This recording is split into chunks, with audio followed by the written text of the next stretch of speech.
Seal off the entire orchard. Cut everything down before dark.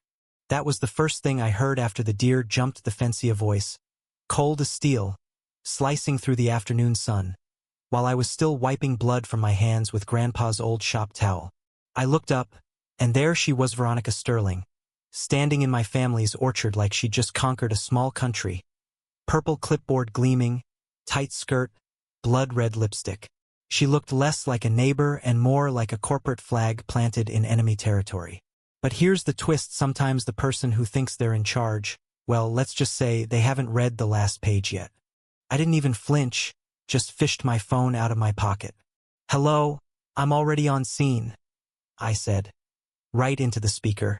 And you should have seen the way Veronica froze, lips tightening, just as the sheriff lowered his cuffs. That's when the big black SUV rolled through my gate. And suddenly, Veronica realized she hadn't just picked a fight with some country bumpkin. She'd just tried to take down the one person who could end her career for good. Where are you watching from, anyway? Ever had your HOA go this far? Comment below, I want to know. But let me back up a sec. 3 hours earlier, I was doing what I always do in October, climbing that old wooden ladder, same one Grandpa built back in the day, picking Honeycrisp apples. It's a ritual for me, ever since I inherited the farm. Sure, my software gig keeps the lights on, but these autumn afternoons in the orchard, the only time I feel sane. The ladder always creaks under me, just like when I was 8, helping Grandpa haul buckets. He used to say, "Trees don't decide when they fall. You do." Sometimes I think he was talking about a lot more than apples. There I was, halfway up, breathing in the scent of ripe fruit, feeling, for a split second, like I belonged to something worth fighting for. And then click, click, click those heels on gravel. That's how trouble announces itself. I turn and there's Veronica, strutting up my driveway like she owns it, purple clipboard flashing in the sun, black pencil skirt tighter than my monthly budget, those sunglasses that basically shout, "I demand to see your manager." But what really got me was the laser measuring tool in her hand. This wasn't a social call. She'd come ready for war. "Mr. Grove," she called, skipping hello. "I'm here on official HOA business. Multiple violations."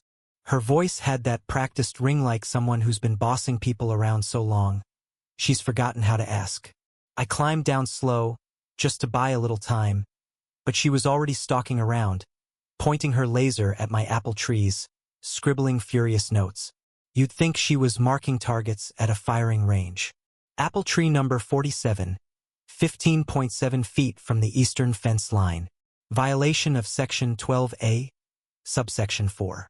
She kept muttering, making notes with the intensity of a crime scene investigator. Next, she measured the distance from my barn to the nearest tree, then photographed the old chicken coop. Every few minutes, she'd pause for a selfie video like she was hosting some twisted HGTV show. "Veronica," I said, trying to keep my voice steady. "This farm's been here since 1924. The HOA only popped up in 2018. I think my grandfather's apple trees have grandfather rights." I smiled, but she looked at me like I'd suggested eating the apples raw, skin and all. "Grandfather rights don't supersede current community standards," she snapped. "Our updated guidelines require a 16-foot buffer zone from all property lines. Your trees are in violation." She gestured dramatically, as if that apple tree had personally insulted her.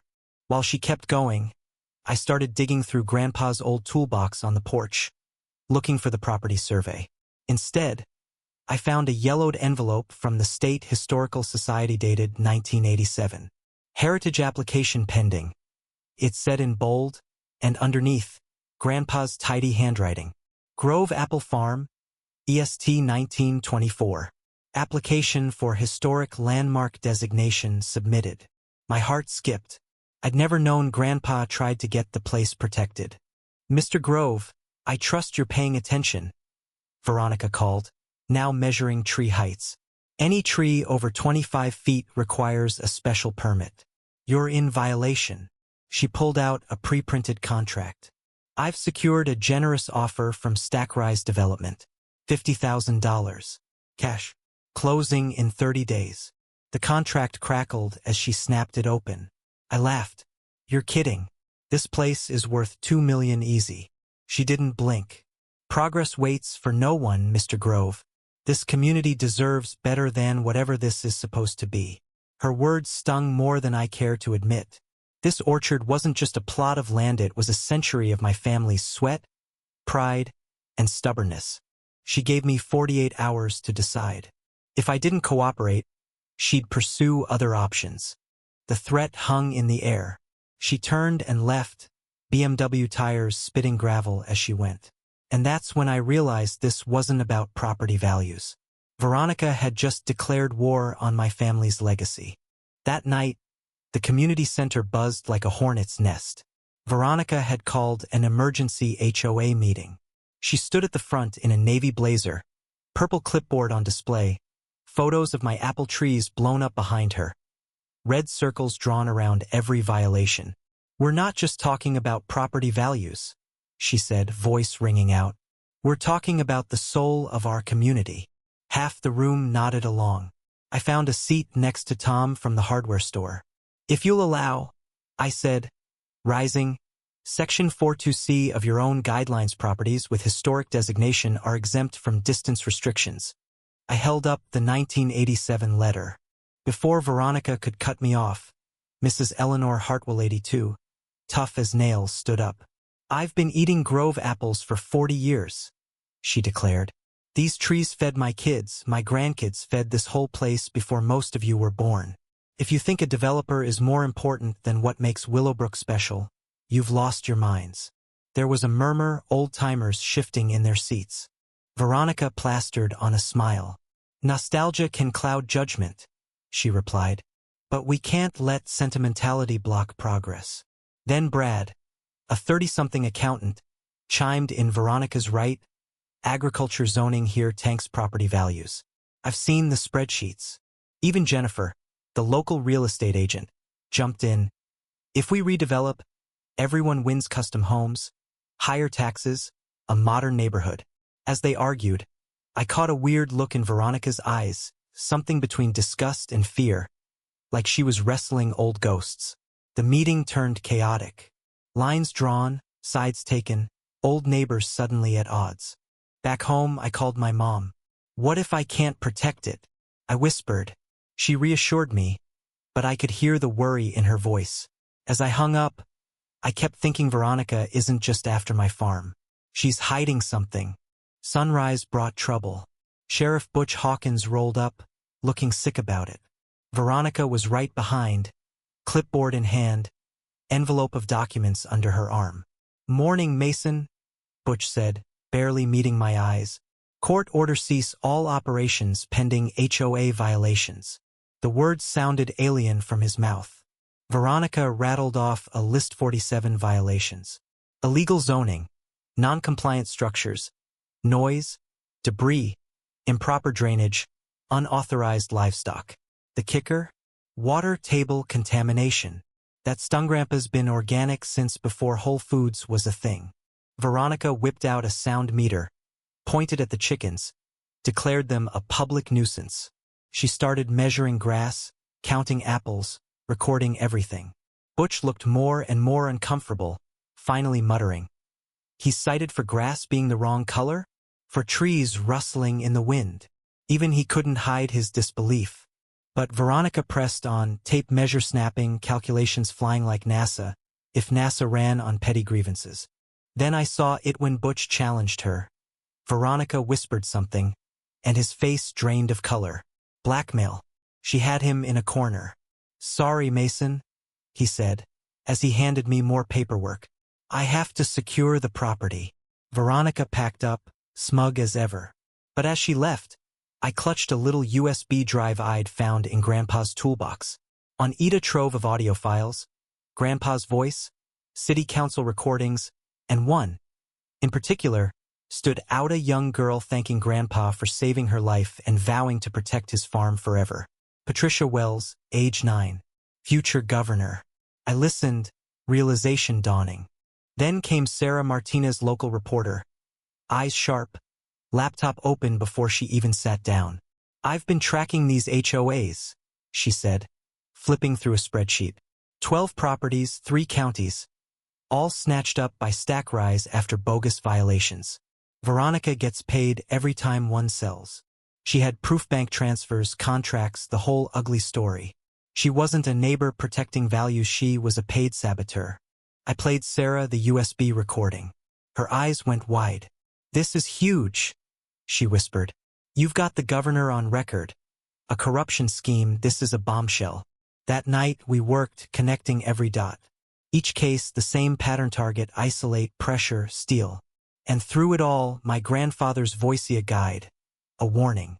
The next morning, Sarah's podcast went live. Property wars. It blew up, stories pouring in, people rallying. The governor's office reached out, politely urgent. "Veronica," she called a community safety press conference. Only a dozen showed up, half of them journalists. Under fire, she melted.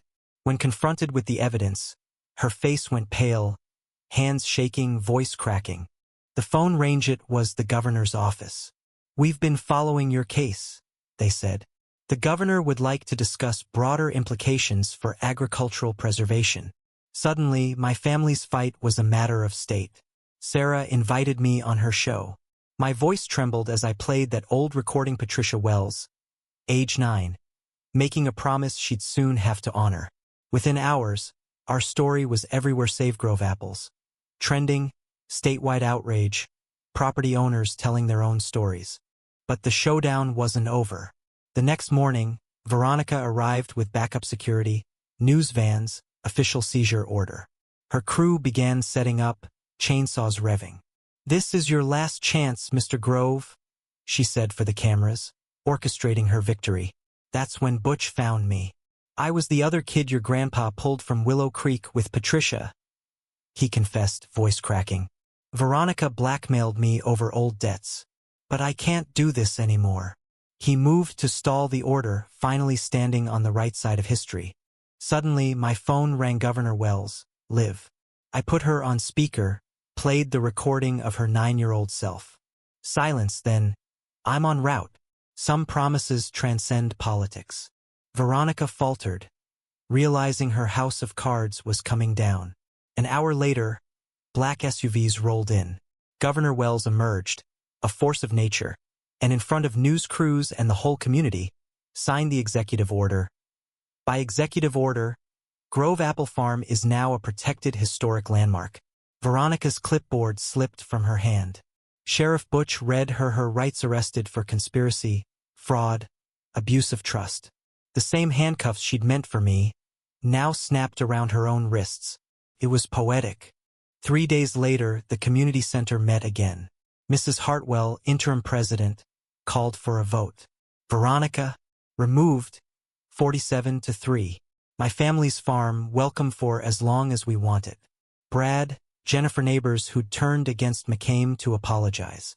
Even Veronica, later, admitted, "I became the monster I always hated." That fall, our orchard hosted the biggest harvest festival the town had ever seen. Governor Wells gave a speech about debts and character, and I planted a sapling beside the oldest tree. "For whoever comes next," I said, and for once, it felt like hope. Sarah caught me on the porch that night, grinning. "Got a tip about another HOA scheme in Oregon," she said, always chasing the next fight. I looked at our saved orchard, felt Grandpa's spirit in the cold air. "Well," I said, "let's see if we've really learned how to fight back." The stars were out, the festival winding down, but I could swear I heard Grandpa's laughter in the wind. "So Hat, do you think? Was justice served? Ever tangled with an HOA like this? Drop your wildest neighbor story in the comments, and hit like if you want more drama, because trust me, there's always another Veronica waiting to get caught.